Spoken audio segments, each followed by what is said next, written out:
His Holiness, may Allah be his helper, recited verse 129 from chapter 16 of the Holy Quran. Call unto the way of thy Lord with wisdom and goodly exhortation, and argue with them in a way that is best. Surely thy Lord knows best who are strayed from his way, and he knows those who are rightly guided.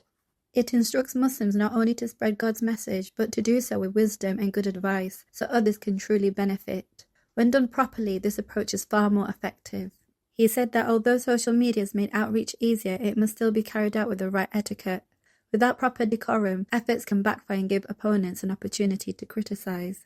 Reminders were also given to members that no one should feel discouraged if they cannot immediately convince others. The Ahmadiyya Muslim community has strong, well-reasoned arguments based on the Quran and the teachings of the Holy Prophet ﷺ.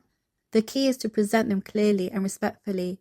Therefore, propagation should always be done in the best and most thoughtful manner.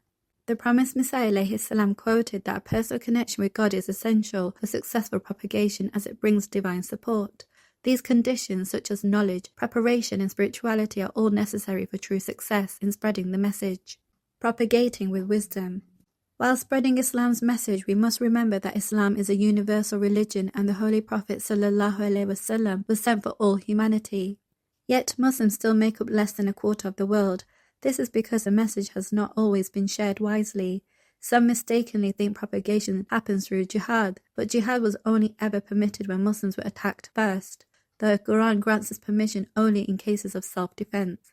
Today, such religious wars do not exist. Even when Muslims face injustices, they are not due to religion. Therefore, the greatest form of jihad today is a peaceful struggle through the Quran.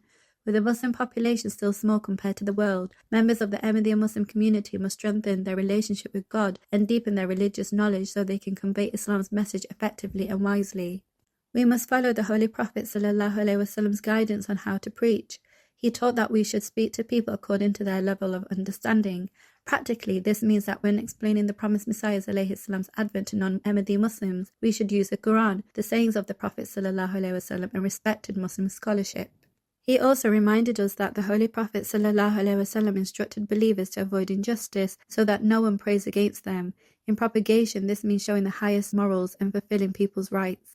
When we preach with good character, God blesses our efforts. The meaning of wisdom and goodly exhortation. Promised Messiah ﷺ taught that goodly exhortation means answering all questions calmly and gently.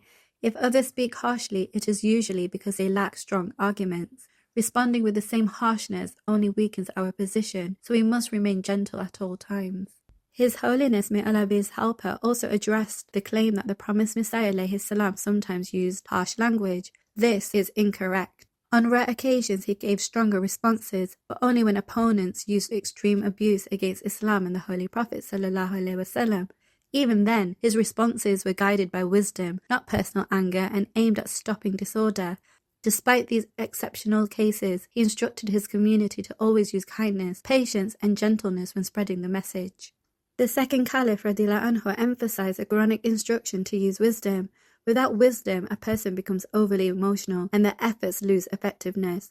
True wisdom means addressing ignorance gently and speaking in a way that people can understand, rather than using impressive but confusing language, especially in large gatherings. Simple and clear speech helps more people grasp the message. The second Caliph radiallahu anhu also warned against exaggeration or stretching the truth in propagation. The Quran teaches that another's misguidance cannot harm those who are rightly guided. Therefore, we should always speak the truth, present Islam's teachings as they are, and leave people's guidance in God's hands. The second Caliph radiallahu anhu taught that wisdom also means speaking appropriately for the time and place. Instead of saying things that provoke anger, we should choose words that help others listen calmly. Today, the Ahmadiyya Muslim community must share the true message of Islam by offering guidance, not arguments. With wisdom, we should speak in ways that genuinely connect with the listener. The Quranic verse aforementioned teaches that God alone knows who is rightly guided. Our duty is to convey the message wisely and patiently. Guidance ultimately comes from God, not from us. Aligning one's deeds with their words. The promised Messiah ﷺ reminded us of the Quranic teaching. Why do you say what you do not do? This means that even strong arguments lose their impact if the speaker's actions do not match their words. True propagation requires practicing what we preach. The most powerful way to spread Islam is through personal example, showing its teachings in one's character and daily life. He further quoted the promised Messiah ﷺ, who taught that propagation is not just about debating critics. The real goal is to present Islam's beauty to people. Every situation is different, so one must adapt their approach according to the person and the circumstances. The example of Prophet Joseph alayhi salam, when in prison he spoke wisely to two fellow inmates who sought his help.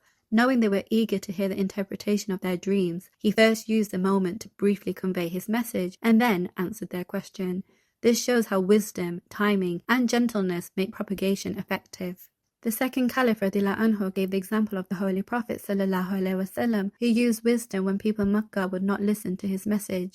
After guests walked out during one dinner, he arranged another but delivered his message before the food arrived, knowing they would stay and listen.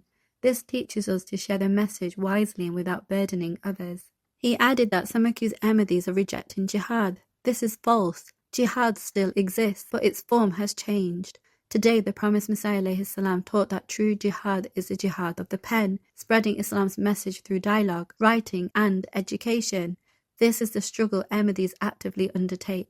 Although many Muslims await a latter-day Messiah, they reject the message when told he has come. Debating over technical wording will not help.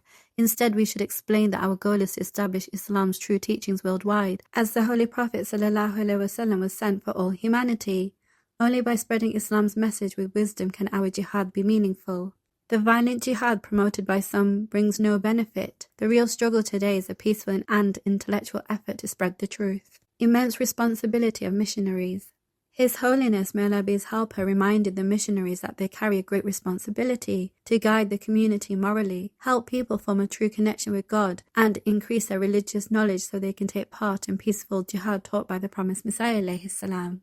Quoting the second Caliph radiallahu anhu, he said that missionaries must first purify themselves and then inspire others to do the same.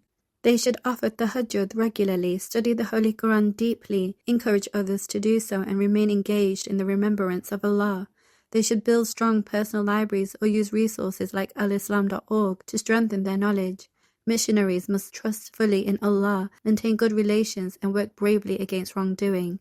Above all, they must be consistent, so the community also develops consistency.